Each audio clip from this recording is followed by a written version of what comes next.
sallallahu ala seyyidina ve nebiyyina eşrefil enbiya'i vel murselin habibe ilahil alemin Ebu'l Kasimi Muhammed ve alihi tayyibin tahirin ve lanetullah alel kavmiz zalimin.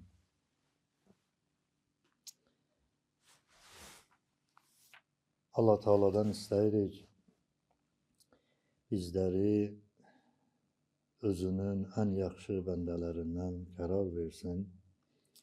Allah Teala'dan isteyirik bizi dininə, əhkamına, şəriətinə əməl edənlərdən inşallah qərar versin.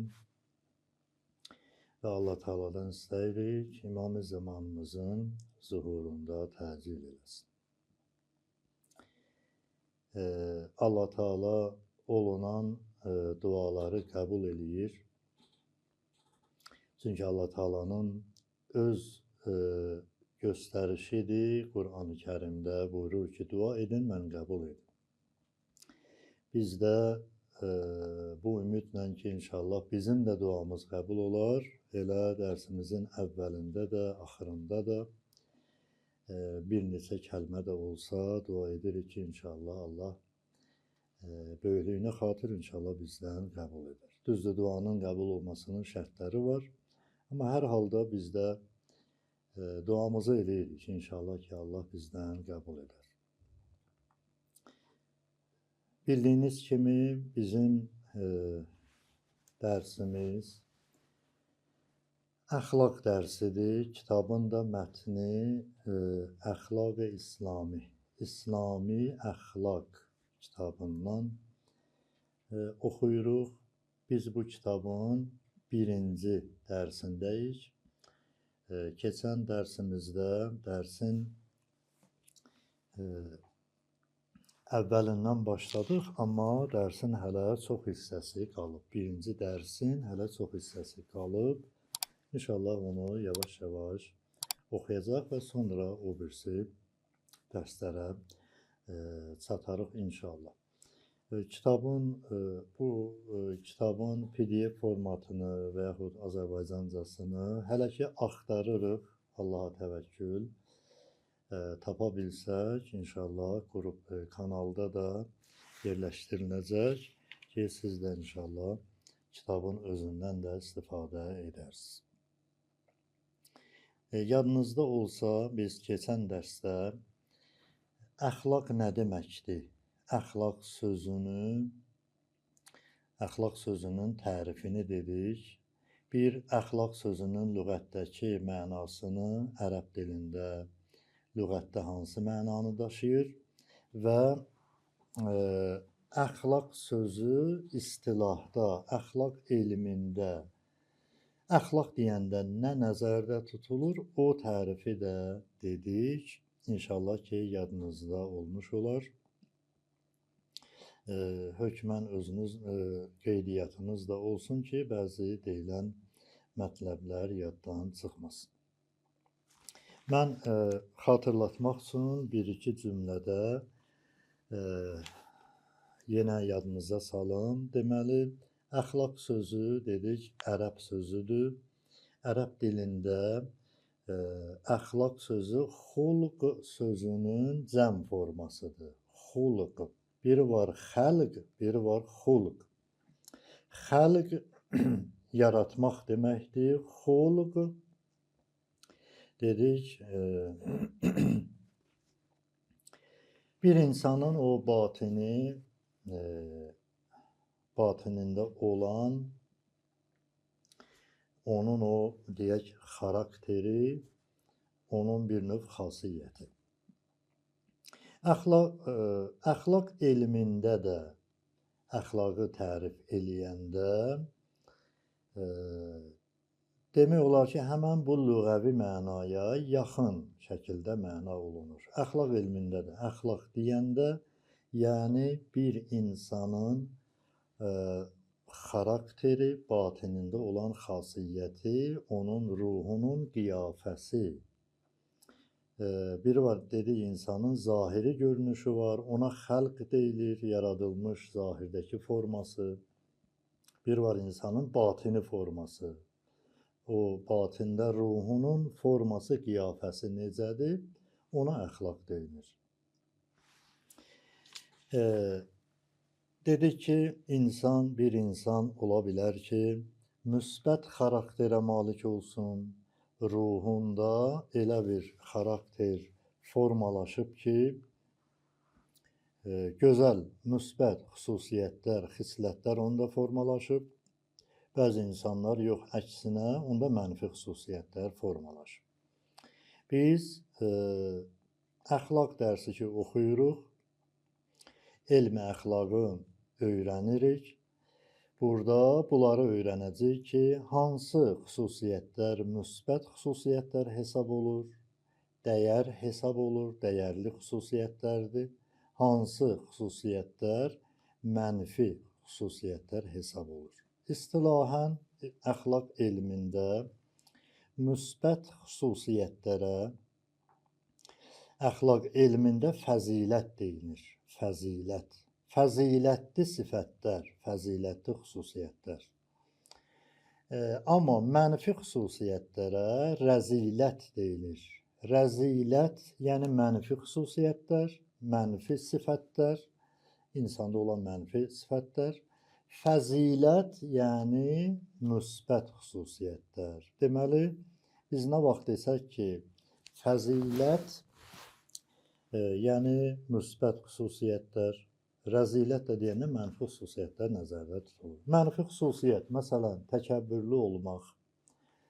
Təkəbbürlü olmaq bir dənə mənfi xüsusiyyətdir. Təkəbbürün adına əxlaq elmində rəzilət deyilir. Xəsis olmaq, xəsis, simic olmaq, xəsis olmaq, bu bir dənə rəzilət hesab olur. Mənfi xüsusiyyətdir. Həsəd, paxıllılıq, bu bir dənə mənfi xüsusiyyətdir. Həsədin adına rəzilət deyilir. Amma hansı xüsusiyyətlər ki, gözəl xüsusiyyətlərdir, müsbət xüsusiyyətlərdir, onların adı fəzilətdir. Təvazökarlıq kimi, təvazökarlıq gözəl xüsusiyyətdir və bunun kimi digər müsbət sifətlər, məsələn, əl açıq olmaq, səxavətli olmaq, bunlar müsbət xüsusiyyətlərdir. Elmi əxlaq da buna fəzilət deyilir. Elmi əxlaq bizə bunu öyrədir. Bizə bunu öyrədir ki, insan əvvələn hansı xüsusiyyətlər müsbət xüsusiyyət hesab olur, hansı xüsusiyyətlər mənfi xüsusiyyətlər hesab olur. Əvvəl bunları bizə ki öyrətdi. Bəzilərini biz özümüz zaten bilirik, yəni əvvəldən bunları bilirik, amma bir çox xüsusiyyətlər var ki, onları biz ya bilmirik, ya o qədər də məlumatımız yoxdur. Hökmən onu elmi əxlaq bizə öyrətməlidir. Bunları öyrənəndən sonra bunların mənşəyi barədə, amilləri barədə ki, hansı şeylər səbəb olur, insan gözəl xüsusiyyətə malik olsun. Hansı şeylər səbəb olur, insan mənfi xüsusiyyətə, rəzilətə sahib olsun. İnsana bu rəzilətli sifətləri gətirən şeylər hansılardır? Onların səbəblərini öyrədir, amillərini öyrədir. Çünki insan bunların səbəbini bilməsə, özü də bilmədən belə bir rəzilət sifətinə düşür, mənfi xüsusiyyətə düşür. Özünün də xəbəri olmadan, özü xəbər tutanda artıq iş işdən keçmiş olur. İnsan əgər istəyirsə ki, özünü, nəfsini düzəltsin, həqiqətən gözəl əxlaq sahibi olsun, bunları bilməlidir. Əvvəl fəzilət və rəzilətləri bilməlidir, hansılar fəzilətdir, hansılar rəzilətdir. Ondan sonra insan bunun səbəbləri, bu sifətə səbəb olan şeylər, amillər, onları bilməlidir ki, belə bir gözəl sifətlərə, əxlaqi sifətlərə malik olsun və yaxud o mənfi sifətlərdən uzaq olsun. Bunları insan bilməsə artıq özü də giriftar olur bəzən yox, çox vaxtı özü də bilmədən. Bunları bilmək bizə zəruridir.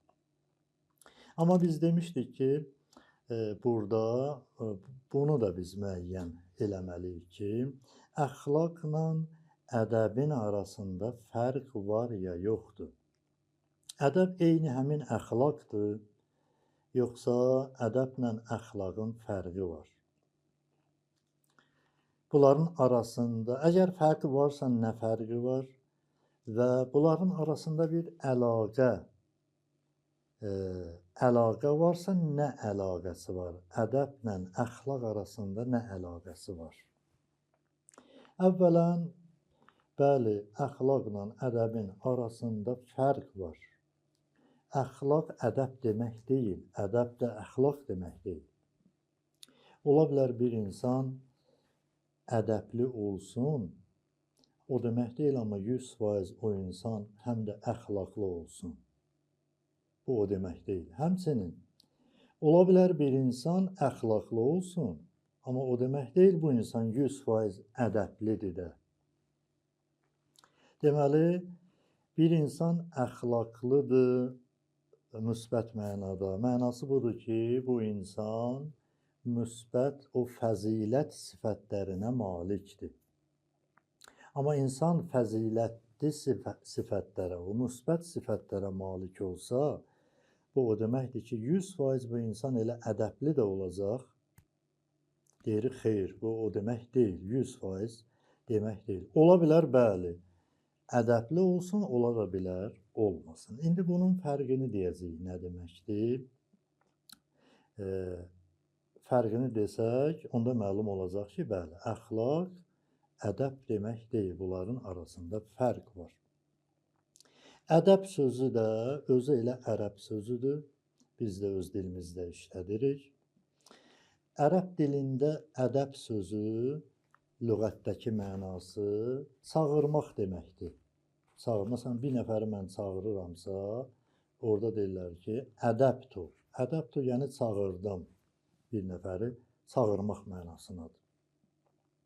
Amma ədəb insanların dilində, elə ərəblərin öz dilində də bir istilahi mənada da işlənir. Əxlaq elmində də belədir, əxlaq elmində də ədəb istilahi mənada işlənir.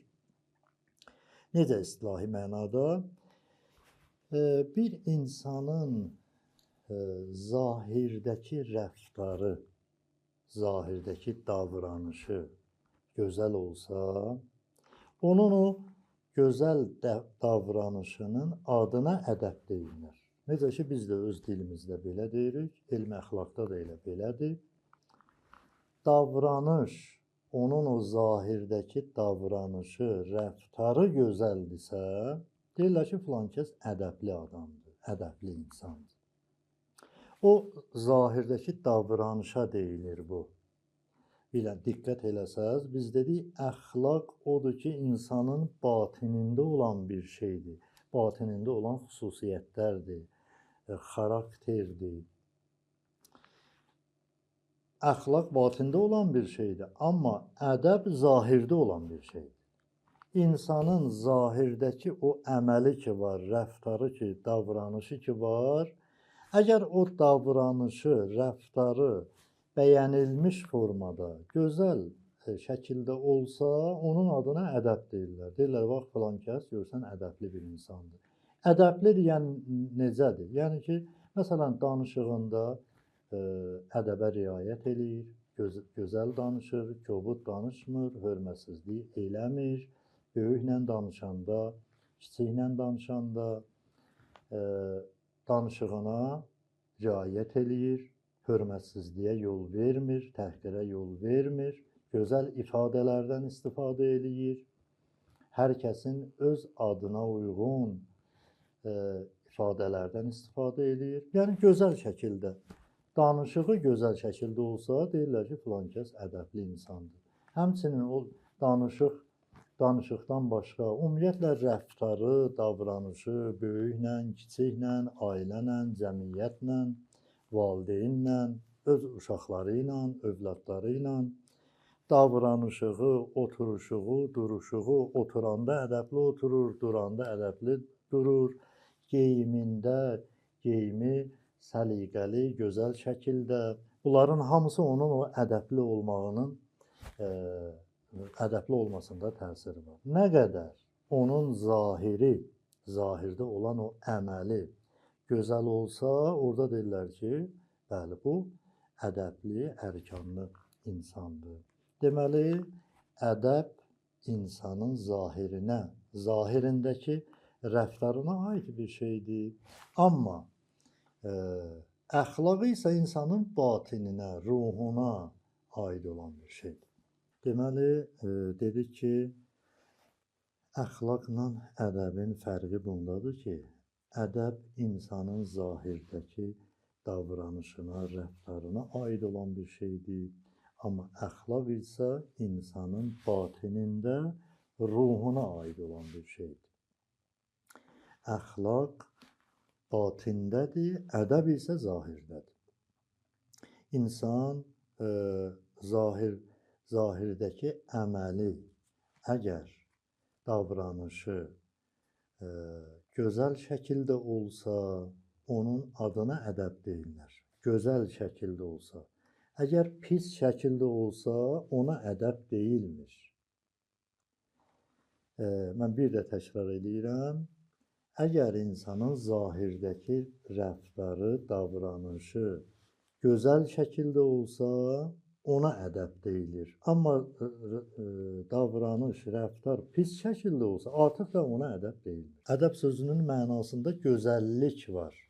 Amma o gözəllik insanın zahirdəki rəftarında olmalıdır. Orada deyirlər ki, bəli, ədəb.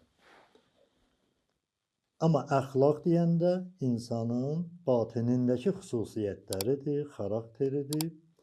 Amma onun batinində olan o xüsusiyyətləri də ola bilər gözəl olsun, ola bilər gözəl olmasın, pis olsun, mənfi xüsusiyyətlər olsun.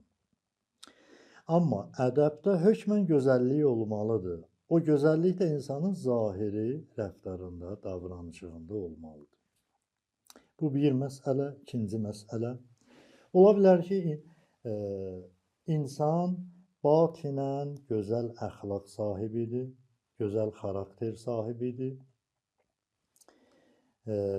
Ruhunu elə formalaşdırıb ki, gözəl sifətlərlə, fəzilətli sifətlərlə ruhunu formalaşdırıb.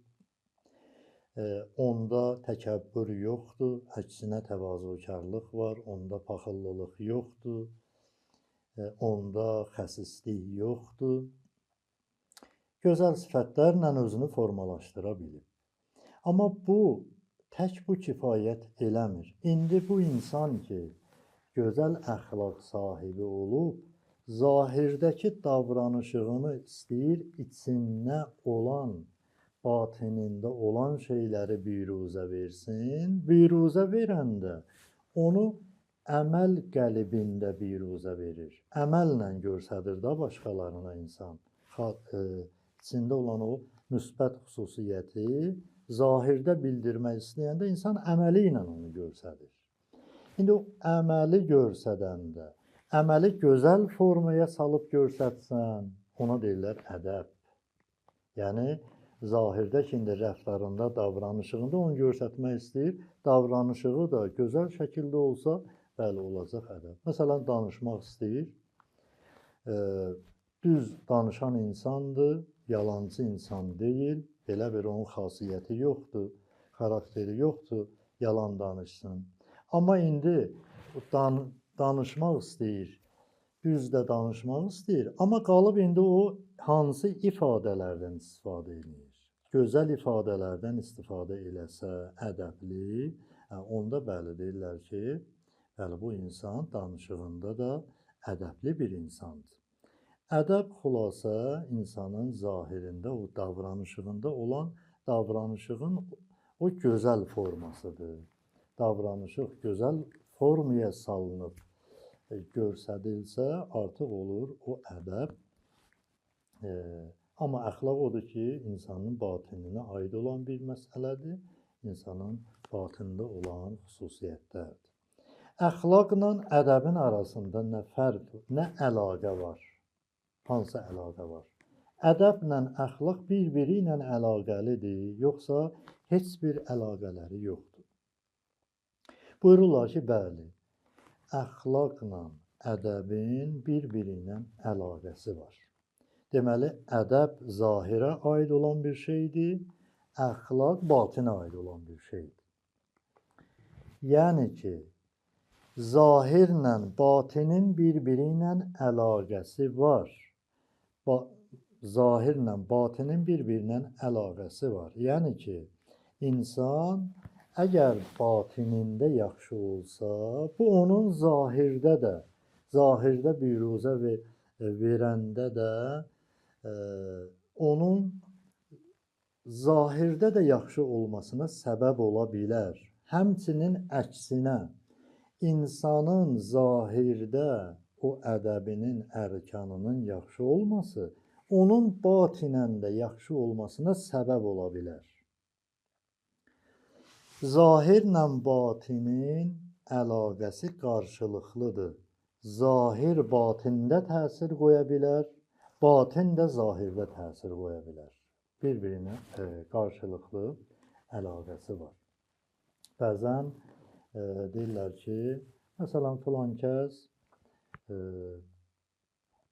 zahirdə özünü çox yaxşı aparır, çox əxlaqla aparır, amma məsələn, münafiqdir. Batinən belə insan deyil. Görürsən ki, bu insan çöldə, cəmiyyətdə başqaları ilə yaxşı rəftar eləyir, əxlaqlı, ədəbli rəftar eləyir, özünü mömin kimi göstərir. Amma evinə gələndə, ailəsinə gələndə, ailəsi ilə kobud, əxlaqsız, ədəbsiz rəftar eləyir. Bəziləri də tam əksinədir. Görürsən, evdə ailəsi ilə yaxşıdır, amma cəmiyyətə çıxanda başqaları ilə pisdir, pis rəftar edir. Səbirsizdir, kobuddur, həm danışığında, həm xasiyyəti. Belə də fərqli insanlar az deyil. Əgər zahirin batində ya batinin zahirdə təsiri varsa, bəs niyə görə bəzi insanlar belədir? Əgər həqiqətən batinən yaxşı xasiyyətə malikdirsə, bu insan gərək evdə də yaxşı olmalıdır, çöldə də yaxşı olmalıdır. Əgər batinən pisdirsə, evdə də pis olmalıdır, çöldə də pis olmalıdır. Amma bəzilərində görürsən ki, belə deyil, fərqlidirlər. Bu bir məsələ. İnşallah bunun da səbəbi yavaş-yavaş məlum olar. Bunu demək istəyirik. Elə deyil ki, zahirin batinə təsiri olmasın, ya batinin zahirə təsiri olmasın. Belə deyil. Bəziləri elə düşünürlər ki, yox, zahirin batində elə bir təsiri yoxdur.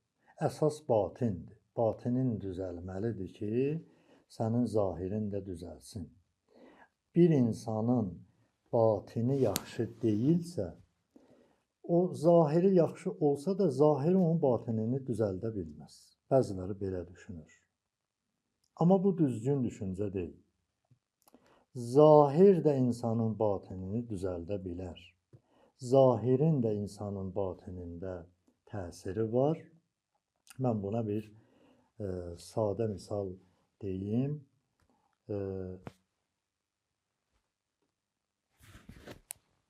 Sadə bir misal deyim ki, zahirin batində necə təsir olur? Batinin zahirdəki təsiri məlum məsələdir. Yəni, məsələn, insan elə batinən yaxşı xüsusiyyətə malik olsa, məlumdur ki, o zahirdə də rəftar eləyəndə çox vaxtı elə yaxşı rəftar eləyir. Onu biruzə verir, batinən yaxşı olanda. Amma bir insan ki, batinən yaxşı deyil, zahirən necə? Zahirən özün ədəbli göstərir. Amma batinən o əxlaq sahibi deyil. İndi biz bu insana deməliyik ki, sənin batinin yaxşı deyil, özünü niyə zahirdə belə ədəbli aparırsan? Niyə özünü münafiq kimi aparırsan? Elə batinin necədirsə, zahirdə də elə ol. Bəzən belə deyirlər. Deyirlər ki, için nədirsə, çöldə də belə ol. İçin pisdir, elə çöldə də pis ol. Rəftarın da belə ol, pis olsun. İçin yaxşıdırsa, elə zahirində yaxşı olsun. için pisdirsə, amma zahirdə özü ədəbli aparırsansa, bunun adını qoyurlar münafiqlik. Bəziləri belə düşünür, amma bu düzgün düşüncə deyil. Ona görə ki, bəli, ola bilər insan batinində yaxşı xüsusiyyəti olmasın, amma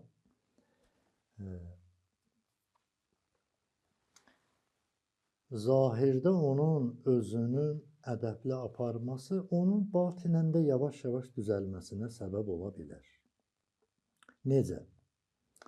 Biz bəzən görürük ki, zahirdəki bəzi şeylər bizim batinimizə təsir qoyur. Necə? Məsələn, biri gedib özünə təzə paltar alanda, görürsən ki, təzə paltarı alıb geyinib, o təzə paltar geyinməsi, geyinəndə biraz başlayır özünü təkəbbürlü aparmağa, ya biraz loğa aparmağa.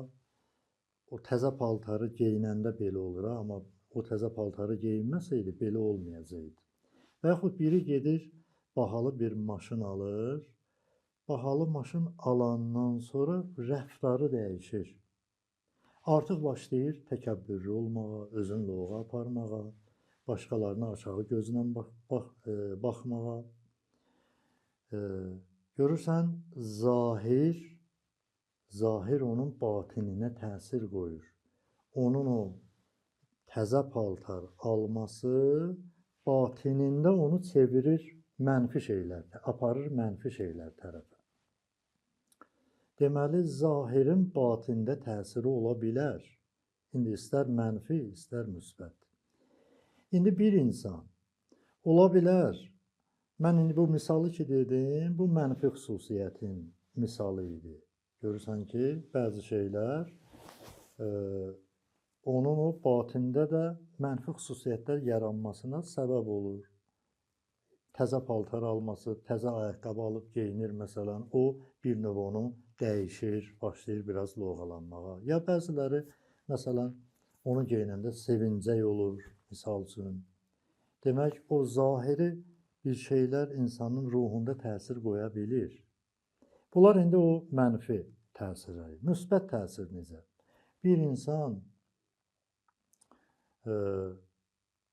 ola bilər, batinən elə əxlaq sahibi deyil, amma istəyir gecə namazı qılmaq istəyir və durur da gecə namazı qılır da.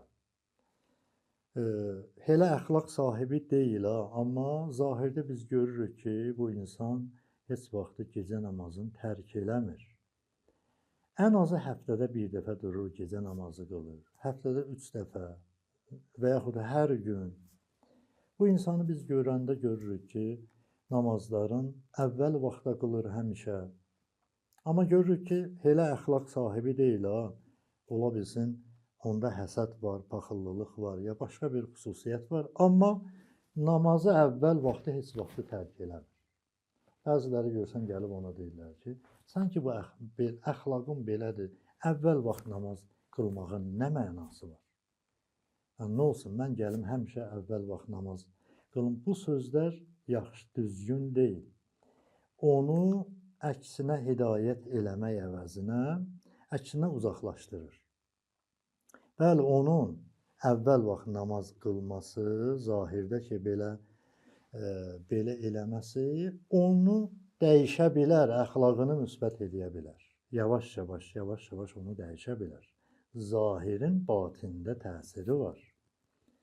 O, əgər gecə namazını tərk eləmirsə, düz indi kənarında başqa mənfi şeyləri də varsa, onu gərək həvəsdən salmayasan ki, sən ki bu əxlaq sahibi deyilsən, bu gecə namazı nədə qılırsan məsələn. Bu sözlər onu əksinə o hidayətdən uzaqlaşdırmaqdır. Onun o şəkildə eləməsi, bəli, onun yavaş-yavaş təsirlənib, batinəndə gözəl əxlaq sahibi olmasına səbəb ola bilər. Deməli, bugünkü dərsimizin xülasəsi bundan ibarət oldu ki, biz bugünkü hələ kitabın 1-ci dərsindəyik və Bugünkü dərsimiz bundan ibarət oldu ki, əxlaqla ədəbin arasında nə fərq var? Fərqi dedik və ikinci məsələ buna toxunduq ki, əxlaqla ədəbin arasında fərq olsa da, amma bir-biri ilə əlaqəlidir. Əlaqəsi də bir tərəfli deyil, iki tərəflidir. Qarşılıqlı əlaqəsi var. Əxlaq ədəbdə təsirlidir, ədəb də insanın əxlaqında təsirlidir. Başqa ifadə ilə desək, zahir, yəni ədəb, insanın batininə müsbət təsir buraxa bilər, mənfi təsir yox, elə əsas müsbət təsirdir, buraxa bilər. Həmçinin batin də, insanın əxlaqı da, insanın o ədəbində, zahiri rəftarında, davranışında öz təsirini buraxa bilər. Bundan artıq mən sizi yormayım. Gələn dərsimizdə inşallah biz həmən birinci dərsin axır hissəsində bir mətləbə toxunub bizim dinimizdə, şəriətimizdə əxlaqın yeri, əxlaqın o məqamı hansı məqamdır, yeri haradır? Dinimiz, şəriətimiz deyəcək ki, dinimiz, şəriətimiz 3 hissədən ibarətdir. Bir hissəsi əqaid, əqidə bölümüdür, bir hissəsi əxlaq bölümüdür, bir hissəsi də əhkam bölümüdür ki, inşallah onu gələn dərsimizdə oxuyacağıq və ondan sonra ikinci dərsi başlayacaq. Vəssalamu aleykum və rəhmətullahi və bərəkatuhu.